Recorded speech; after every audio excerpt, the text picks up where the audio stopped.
Hermanos, bienvenidos a una entrega más de la reflexión de la palabra. Hoy, martes 5 de agosto del año 2025, martes 18 del tiempo ordinario. La Iglesia recuerda y celebra hoy la dedicación de la Basílica de Santa María la Mayor. El color litúrgico es verde, las lecturas corresponden al ciclo C. La primera lectura la tomamos del libro de los Números, capítulo 12, versículos del 1 al 13.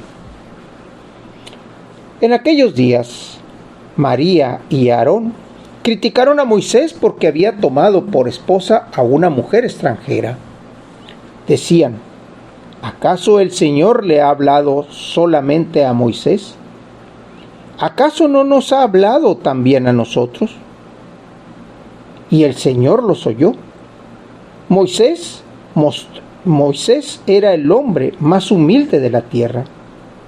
De repente el Señor le dijo a Moisés, a Aarón y a María: vayan los tres a la tienda de la reunión. Y fueron los tres. Bajó el Señor en la columna de nube y se quedó en la puerta de la tienda. Llamó a Aarón y a María, y los dos se acercaron. El Señor les dijo: escuchen mis palabras. Cuando hay un profeta entre ustedes, yo me comunico con él por medio de visiones y de sueños. Pero con Moisés, mi siervo, es muy distinto. Él es el siervo más fiel de mi casa. Yo hablo con él cara a cara, abiertamente y sin secretos, y él contempla cara a cara al Señor. ¿Por qué? Pues ¿se han atrevido ustedes a criticar a mi siervo Moisés? La ira del Señor se encendió contra ellos. Cuando él se fue y la nube retiró de encima de la tienda, María estaba leprosa, blanca como la nieve. Aarón se volvió a María y lo vio, y vio que estaba leprosa. Entonces Aarón le dijo a Moisés: perdónanos, Señor nuestro, el pecado que neciamente hemos cometido, que no sea María como quien nace muerta del seno de su madre. Mira su carne en medio consumida por la lepra. Entonces Moisés clamó al Señor diciéndole: Señor, cúrala por favor. Hermanos, ¿qué empezamos a ver en esta semana 18? Estamos leyendo el libro de los Números. ¿Cómo es que el pueblo sigue caminando en el desierto? ¿Y cómo es que el profeta se hace ver, se muestra a los demás? El mismo Dios lo dice aquí a Aarón y a María: Él es el más humilde de toda mi casa. Él es el más sencillo de todos. Por eso es que hablo con él cara a cara y sin secretos. Pero ustedes, que han dudado de Moisés, tendrán el castigo. Y es ahí donde la ira del Señor se hace presente y se manifiesta en la lepra de María y obviamente en el temor de Aarón. Sin embargo, Moisés no duda en pedir por ellos. No duda en decir: cúralo, Señor. El texto no nos dice que haya pedido perdón por ellos. Simplemente dice: cúralo, Señor. ¿Por qué? Porque al verse de esa manera, seguramente el corazón de Aarón y de María ya estaban pidiendo el perdón y lo estaban buscando de corazón. Por eso, hermanos, cuando el Señor se nos manifieste, seamos sencillos, seamos rectos, porque el Señor nos ha bendecido con su amistad, nos ha bendecido con su palabra, con su presencia, con sus visiones. Por eso, hermanos, hay que estar atentos a la voz y a la acción del Señor. Del Evangelio lo tomamos del evangelista Mateo, capítulo 14, versículos del 22 al 36. Inmediatamente después de la multiplicación de los panes, Jesús hizo que sus discípulos subieran a la barca y se dirigieron a la otra orilla, mientras él despedía a la gente. Después de despedirla, subió al monte a solas para orar. Llegada la noche, estaba él solo allí. Entretanto, la barca iba ya muy lejos de la costa, y las olas la sacudían porque el viento era contrario. A la madrugada, Jesús fue hacia ellos, caminando sobre el agua.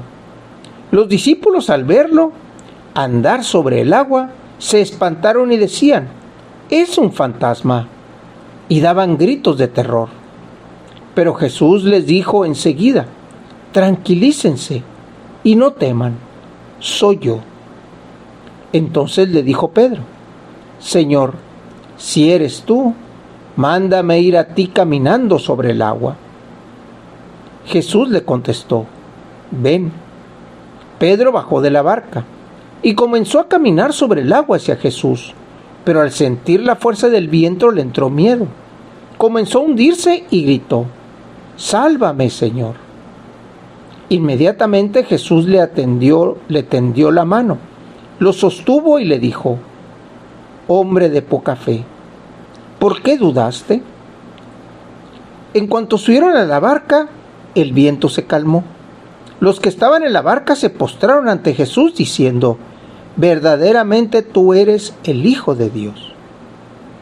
Terminada la travesía, llegaron a Genesaret. Apenas lo reconocieron los habitantes de aquel lugar, pregonaron la noticia por toda la región y le trajeron a todos los enfermos.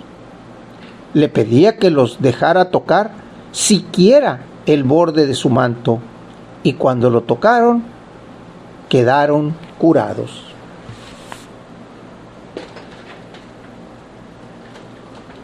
Hermanos, continuamos oyendo los milagros y las gracias de Jesús. El orar, el despedir a la gente, el caminar hacia los suyos, el obedecer a la pedida que Pedro le hace de decir: «Si eres tú, Señor, haz que vaya hacia ti». Y por último, decirles que eran hombres de poca fe, porque a pesar de que les dijo que era Él, y a pesar de que Pedro había empezado a caminar, dudaron. Y es ahí, hermanos, donde nosotros tenemos que poner nuestro corazón. Tenemos que poner nuestra inteligencia, porque una vez que empezamos a caminar con Jesús, sabemos que vienen vientos en contra. Sabemos que hay cosas que probablemente nos den temor, pero estando con Jesús, sabemos que estamos a salvo. Estando con Él, sabemos que la gracia de Dios nos acompaña. Estando con Él, sabemos que es Él quien nos cuida, nos guía y nos protege. Por eso, hermanos, así como Pedro, que le dice: «Si eres tú, haz que vaya, haz que camine hacia ti». Y Pedro empieza a caminar. Probablemente nosotros nos sintamos igual. «Señor, haz que camine junto contigo». Y es ahí donde empezamos a sentir el viento, el suelo duro, el suelo que nos pica, el calor que nos abraza o el frío que nos golpea. Y es ahí donde podemos decir: «Señor, tengo miedo. Señor, tengo frío». O simplemente decir: «Señor, yo no esperaba estas incomodidades». Por eso, hermanos, pongamos nuestro corazón, nuestra inteligencia, todo nuestro ser al servicio y al llamado del Señor Jesús, que sabemos que es el llamado de Dios Padre. Hermanos, Dios los bendiga.